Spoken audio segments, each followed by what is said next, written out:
Sama-sama tayong magdiwang sa ngalan ng Ama at ng Anak at ng Espiritu Santo. Amen. Ang pagpapala ng ating Panginoong Hesukristo, ang pag-ibig ng Diyos Ama, at ang pag-ipagkaisa ng Espiritu Santo, naway sumainyong lahat. At sumaiyo rin. Nasa Diyos ang awa, nasa tao ang gawa. Mga kapatid, ang Diyos ay bukas palad. Ang Diyos ay nagbibigay. Dinirinig ng Diyos ang ating mga panalangin. At upang tayong lahat ay maging marapat na gumanap sa ating handog na banal na pagdiriwang, tayo ngayon ay magpakumbaba. Aminin natin ang ating mga kasalanan upang tayong lahat ay maging marapat na gumanap sa mga banal na pagdiriwang.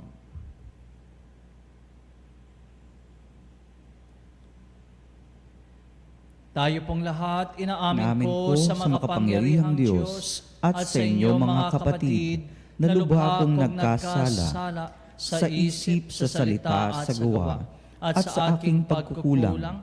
Kaya isinasamo ko sa mahal na Birheng Maria, sa lahat ng mga anghel at mga banal, at sa inyo mga kapatid, na ako'y panalangin sa Panginoong ating Diyos. Kaawan tayo ng makapangyarihang Diyos, patawarin tayo sa ating mga kasalanan, patnubayan tayong lahat sa buhay na walang hanggan. Amen. Panginoong Hesukristo, sa paghahain mo na yung buhay para sa lahat, ipinamalas mo ang pagmamalasakit at paglingap. Panginoon, kaawaan mo kami. Panginoon, kaawaan mo kami. Panginoong Hesukristo, sa iyong pagkahimlay sa kamatayan, nakisa ka sa aming abang kalagayan. Kristo, kaawaan mo kami. Kristo, kaawaan mo kami. Panginoong Hesukristo, sa iyong muling pagkabuhay, pinatatag mo ang aming pananampalataya sa walang hanggang buhay sa kabila. Panginoon, kaawaan mo kami. Panginoon, kaawaan mo kami. Manalangin tayo. Ama naming makapangyarihan, nilob mong ang iyong anak ay mabayubay sa krus para sa aming lahat, upang ang paniniil ng kalaban ay kanyang mabigyang wakas. Ipagkaloob amin nawang makamtan ang pagpapalang kaloob ng muli niyang pagkabuhay bilang tagamamagitang kasama ng Espiritu Santo magpa sa walang hanggan. Amen. Pagbasa mula sa mga gawa ng mga apostol. Noong mga araw na yon, tumindig ang isang pariseyong nagangalang Gamaliel, tagapagturo ng kautusan at iginagalang ng buong bayan. Inuutos niyang ilabas muna ang mga apostol, saka nagsalita. Mga kababayan, isipin niyong mabuti ang mga gagawin sa mga tao ito. Hindi pa nagtatagal na lumitaw si Teudas, na nagpanggap na isang dakilang pinuno at naakit na may 400 tagasunod. Ngunit na mapatay siya, nagkawatak-watak ang mga tauhan niya at nauwi sa wala ang kilusan. Pagkatapos, lumitaw naman si Judas, taga Galilea. Noong panahon ng pagpapatala at naakit din ng maraming tauhan. Nang mapatay siya, nagkawatak-watak din ang mga tagasunod niya. Kaya't sinabi ko sa inyo, huwag niyong pakialaman ang mga taong ito. Hayaan niyo sila kung ang kanilang panukala o pagpapabunyagi, ito'y mula sa tao, ito'y mabibigo. Ngunit kung mula sa Diyos, hindi nito masasalansala at lilitaw pang lumalabang kayo sa Diyos. Napahinunod sila sa payo ng Gamaliel. Pinapasok na muli ang mga apostol at pagkatapos, ipapalo ang pagbawalang mangaral sa pangalan ni Jesus, sila'y pinalaya. Galak na umalis ang mga apostol sa harap ng Sanhedrin, sapagkat minarapat ng Diyos na sila'y malagay sa kahiyan alang-alang sa pangalan ni Jesus.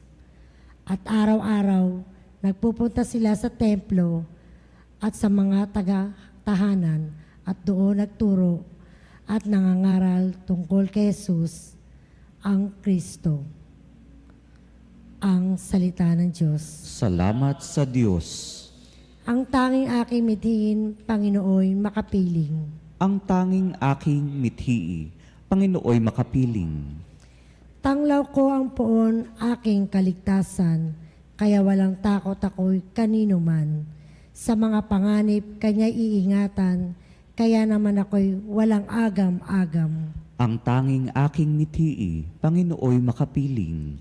Isang bagay lamang ang aking mithiin, isang bagay itong sa poon hiniling.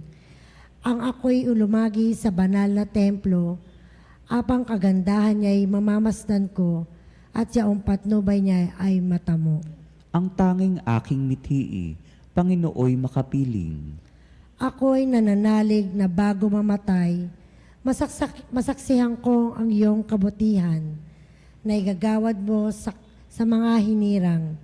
Sa Panginoon Diyos tayo magtiwala, ating patatagin ang paniniwala. Tayo umasa sa kanyang kalinga. Ang tanging aking mithi, Panginooy makapiling.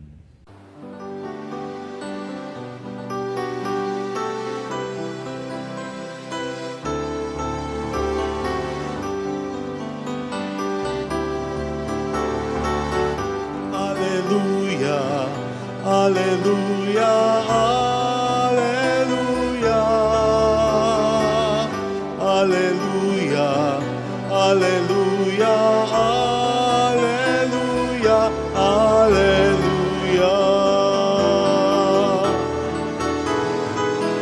Hallelujah, hallelujah, hallelujah. Hallelujah, hallelujah, hallelujah, hallelujah.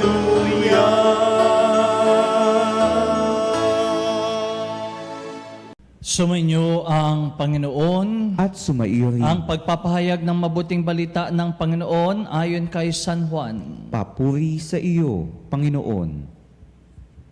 Noong panong iyon, tumawid si Jesus sa ibayo ng lawa ng Galilea na tinatawag ding lawa ng Tiberias. Sinundan siya ng napakaraming tao sapagkat nakita nila ang mga kababalaghang ginawa niya sa pagpapagaling sa mga may sakit. Umahon si Jesus sa burol kasama ang kanyang mga alagad at naupo doon. Malapit na noon ang pista ng Paskwa ng mga Hudyo. Tumanaw si Jesus at nakita niyang dumarating ang napakaraming tao. Tinanong niya si Felipe, saan tayo bibili ng tinapay upang makakain ang mga taong ito? Sinabi niya ito para subukin si Felipe sapagkat alam ni Jesus ang kanyang gagawin. Sumagot si Felipe, kahit na po halagang 200 denaryong tinapay ang bilhin ay di sasapat para mapakain ng tig-kakaunti ang mga tao.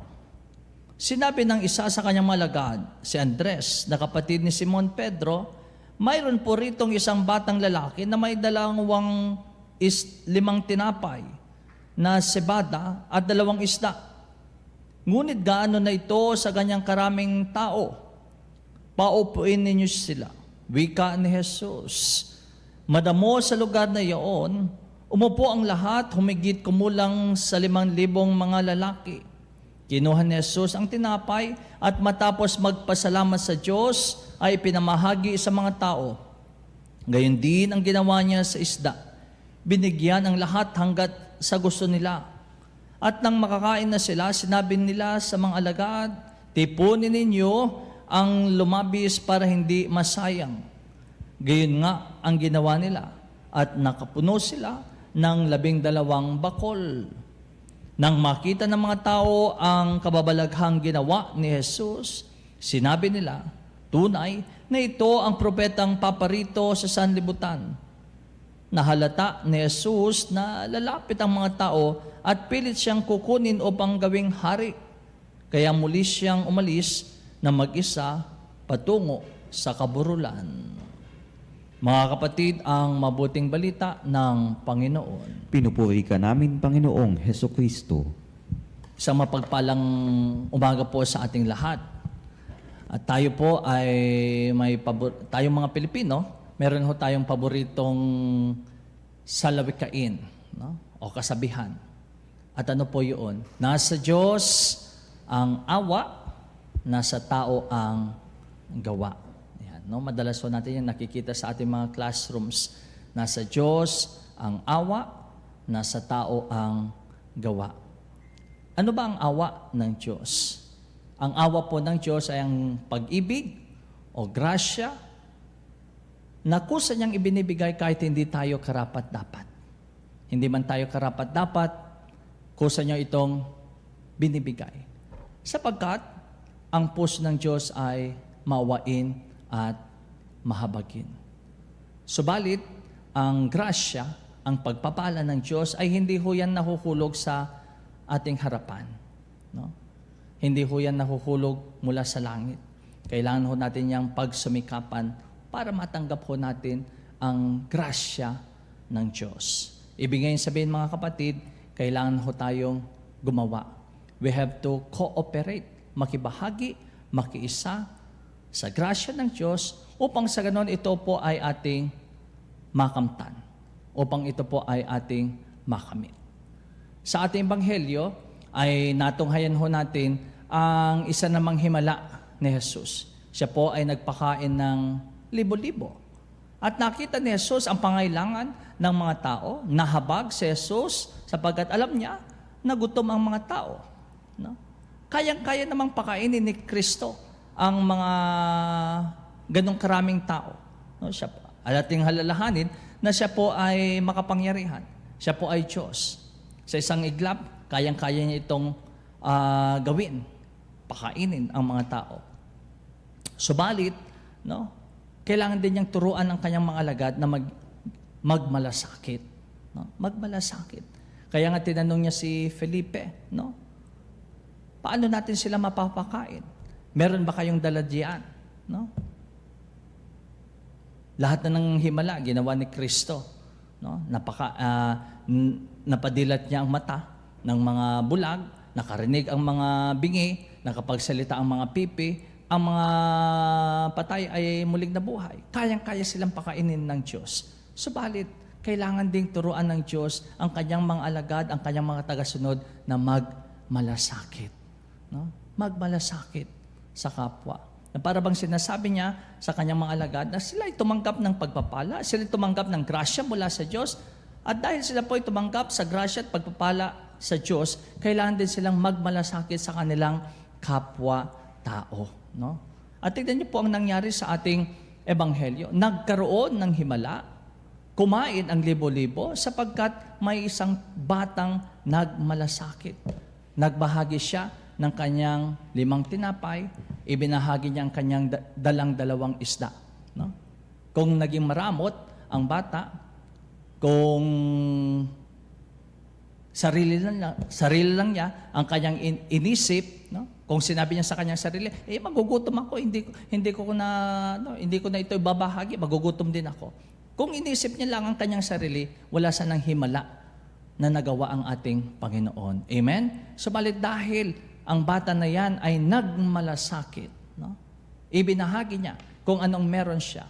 Ibinahagi niya ang kanyang dalang tinapay at isda. Si Jesus ay nakagawa ng himala. No?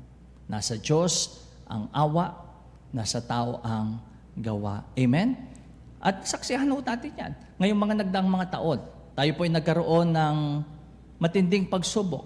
Tayo po ay sinubok ng COVID-19.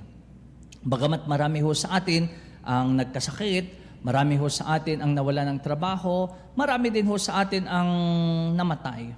Subalit bakit marami din ho sa atin ang nakaligtas at nakasurvive? Kasi maraming tao din ang nagmalasakit. No? Maraming tao din ang nagkaloob ng tulong. Maraming mga tao ang nagbahagi ng kung ano man ang meron sila. No? Noong panahon ng pandemya, marami ho ang establishmentong nagsara. Maraming mga trabaho ang nawala. Subalit, bakit nakakain ng ibang pamilya? Sapagkat may mga nagpadala ng sardinas, may mga nagpadala ng mga noodles, nagpadala ho ng iba't ibang mga tulong, no?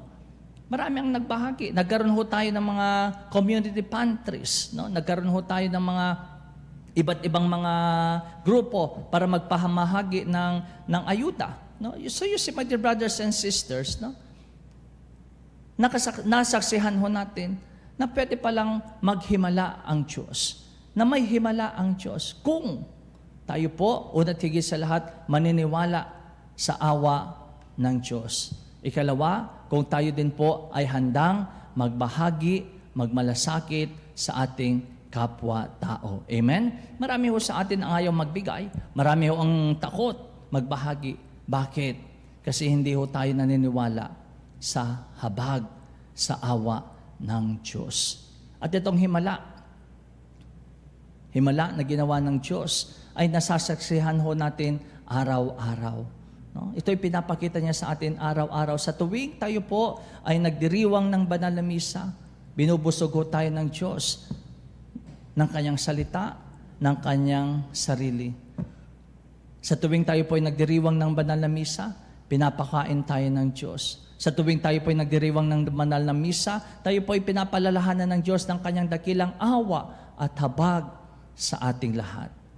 At ang hamon ng banal na Eucharistia na atin pong pinagdiriwang araw-araw ay maging maawain din, tumulong, magmalasakit sa ating kapwa-tao.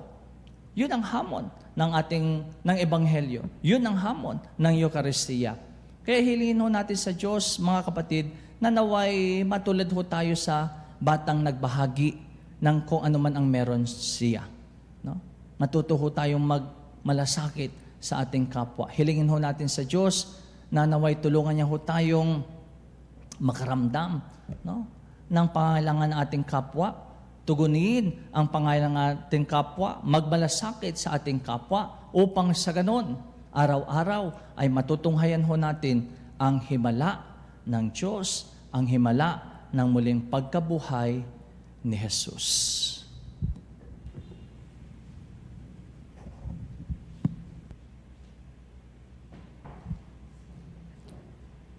Mga kapatid, sa himala ng pagpapakain ng 5,000 tao, ipinakikita sa atin ng ating Panginoon na ibibigay ng Ama ang lahat ng ating mga pangangailangan.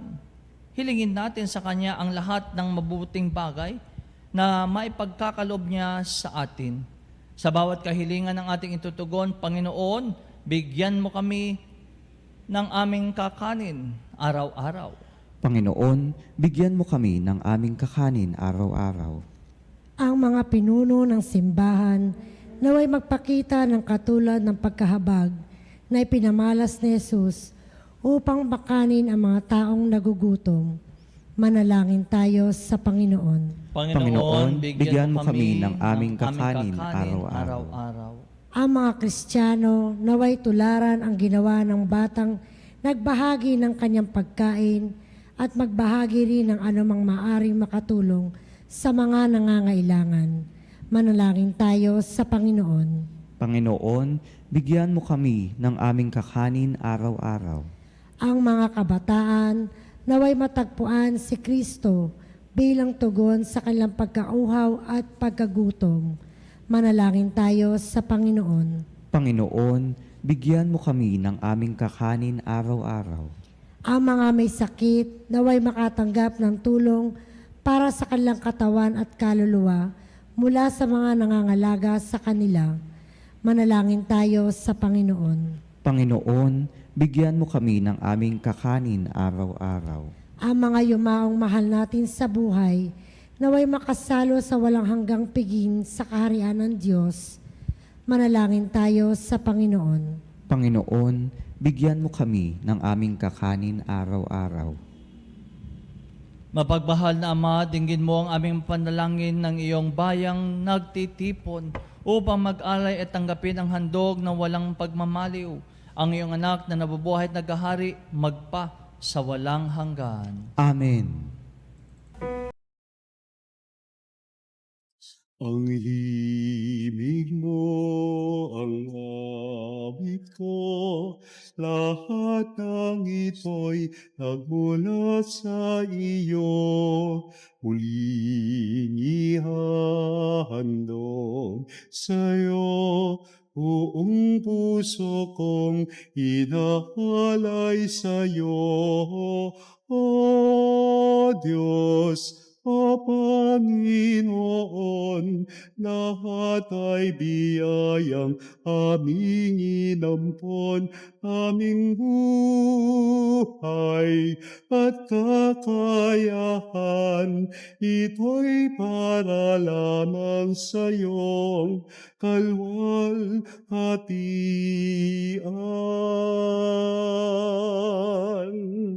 Ito'y para lamang sa iyong kalwalhatian. Manalangin kayo mga kapatid upang paghahain natin ay kalugdan ng Diyos amang mapagmahal.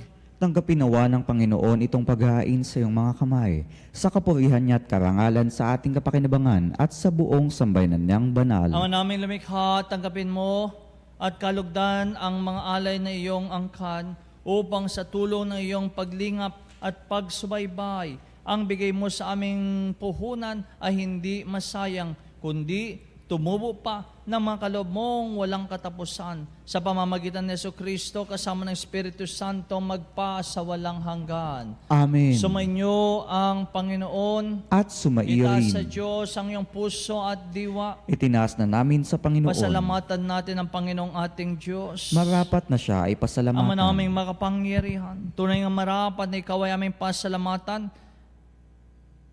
Ngayong ipinagdiriwang paghahay ng Mesyas, ang maamong tupa na tubumos sa aming lahat, sa paghahay ng sariling buhay at sa pagkabuhay ng anak mong mahal, nabuksang ganap ang iyong tahanan at kaming pinaghaharian mo ay naging kasambahay.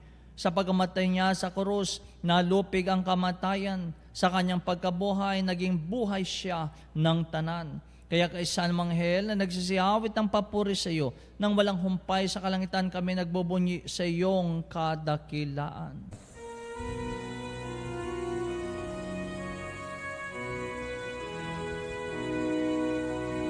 Santo, Santo, Santo, Panginoong Diyos ng mga hukbo, napupuno ang langit at lupa ng kadakilan mo.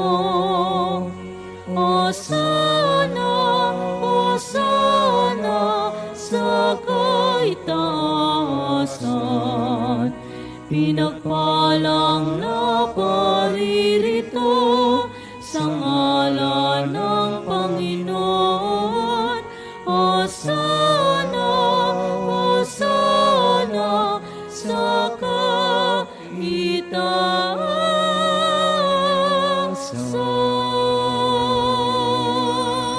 Ama naming banal, ikaw ang bukal ng tanang kabanalan. Kaya sa pamagitan ng iyong Espiritu, gawin mong banal ang mga kaloob na ito upang para sa amin maging katawan at dugo ng aming Panginoong Heso Kristo. Bago niya pinagtiis ang kusang loob na maging handog, hinawakan niyang tinapay. Pinasalamatan kanya, pinaghati-hati niya yun. Inabot sa kanyang malagad at sinabi, tanggapin ninyong lahat ito at kanin. Ito ang aking katawan na ihahandog para sa inyo.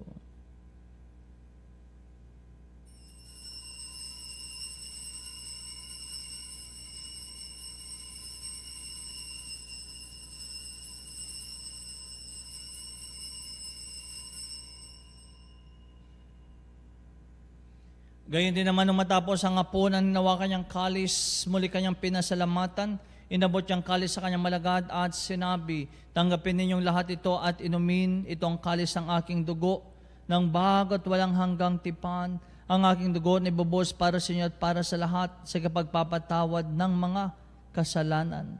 Gawin ninyo ito sa pag-alaala sa akin.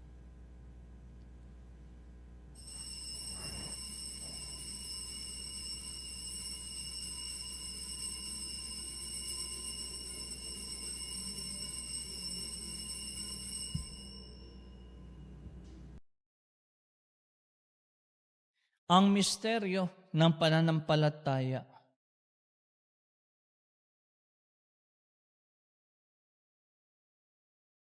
Ang kamatayan mo, Panginoon, aming ipinahayag. Ang muli mong pagkabuhay ay pinagdiriwang hanggang sa iyong pagbabalik. Hanggang sa iyong pagbabalik.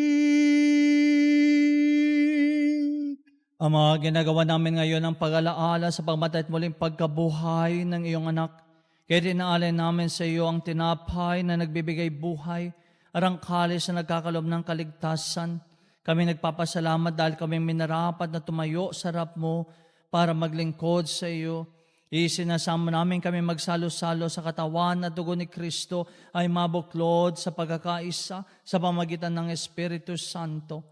Alalahan mo rin mga kapatid naming nahihimlay nang may pag-asang sila'y muling mabubuhay, gayon din ang lahat ng mga pumanaw. Kaawan mo sila at patuloyin sa iyong kaliwanagan. Kaawan mo at pagindapatin kaming lahat ng mga kasalo sa iyong buhay na walang wakas kaysa ng mahal na Birheng Maria, Ina ng Diyos at ang kabiyak ng kanyang pusong si Jose, kaysa ng apostol at ang lahat ng mabanal na namuhay dito sa daigdig ng kalugod-lugod sa iyo. Maipagdiwang mo namin ang pagpupuri sa kararangal mo sa pamamagitan ng iyong anak na aming Panginoong Heso Kristo. Sa pamamagitan ni Kristo, kasama niya at sa Kanya, ang lahat ng parangal at papuri ay sa iyo, Diyos, sa mga makapangyarihan, kasama ng Espiritu Santo, magpa sa walang hanggan. Amen. Amen. Amen.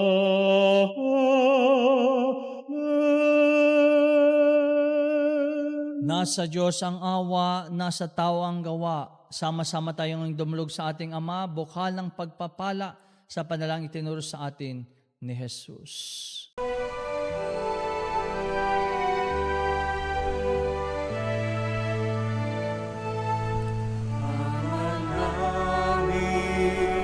Sumasalangit ka, sambahin ang ngalan mo, mapasa amin ang kaharian mo, sundin ang loob mo. Dito sa lupa, parang sa langit, bigyan mo po kami ngayon ng aming kakanin sa araw-araw at paglawarin mo kami sa aming mga sala para na pagpapatawad namin sa nagkakasala sa amin. At huwag mo kaming ipahintulot sa gusto, at bigyan mo kami sa lahat ng masama. Hinihiling namin kami, Diyos, sa lahat ng masama, pagkaluban kami ng kapayapaan araw-araw, iligtas sa kasalanan at ilayo sa lahat ng kapahamakan. Samantalang aming pinananabikan ang dakilang araw ng pagpapahayag ng tagapagligtas naming si Heso Kristo. Sapagkat sa iyong kaharian at ang kapangyarihan at ang kapurihan magpakailanman. Amen. Panginoong Heso Kristo, sinabi mo sa iyong mga apostol, kapayapaan ang iniiwan ko sa inyo, ang aking kapayapaan ibinibigay ko sa inyo. Tunghayan mo ang aming pananampalataya, huwag ang aming marami at paulit-ulit na pagkakasala. Pagkaluban mo kami ng kapayapaan at pagkakaisa ayon sa iyong kalooban kasama ng Espiritu Santo, magpa sa walang hanggan. Amen. Ang kapayapaan ng Panginoon ay laging sumainyo. At sumaiyo Mga rin. kapatid, ang Diyos ay bukas palad. Kaya naman magalak sa ating mga puso, ating maibahagi ang kapayapaan ni Kristo sa isa't isa. Kapayapaan po sa ating lahat, mga kapanalig. Kordero ng Diyos na nag-aalis ng mga kasalanan ng sanlibutan, maawa ka sa amin. Kordero ng Diyos na nag-aalis ng mga kasalanan ng sanlibutan, maawa ka sa amin. Kordero ng Diyos na nag-aalis ng mga kasalanan ng sanlibutan, ipagkaloob sa amin ang kapayapaan.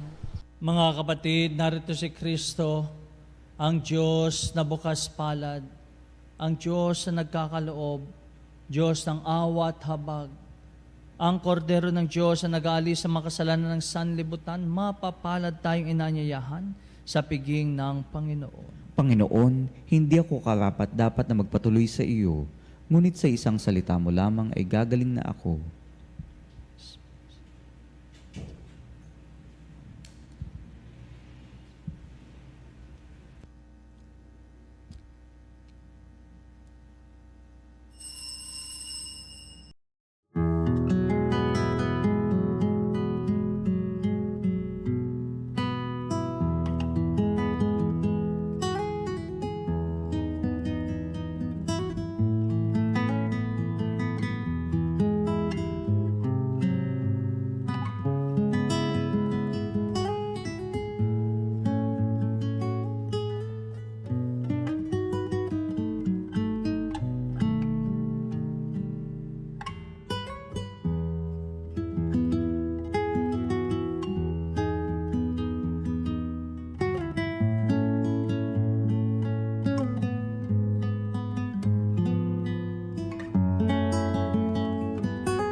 Manalangin tayo. Ama namin mapagmahal, ipagpatuloy mo ang iyong matapat na pagsubaybay sa iyong mga dinudulutan ng kaligtasan upang ang mga ipinagpapakasakit na sagipin ng iyong anak ay makinabang sa pagkabuhay niyang nagbibigay galak sa pamamagitan niya kasama ng Espiritu Santo magpa sa walang hanggan. Amen. Sumainyo ang Panginoon At sumaiyo at rin. pagpalain kayong lahat at ang iyong buong pamilya, mga kaibigan at mga mahal sa buhay, ng makapangyarihan at dakilang Diyos, ang Ama at ang Anak at ang Espiritu Santo. Amen. Mga kapatid, tapos ang ating pagdiriwang sa banal na misa, humayo kayo upang ang Diyos ay patuloy na mahalin at ang kapwa ay pagmalasakitan at paglingkuran. Salamat sa Diyos. Alleluia, alleluia.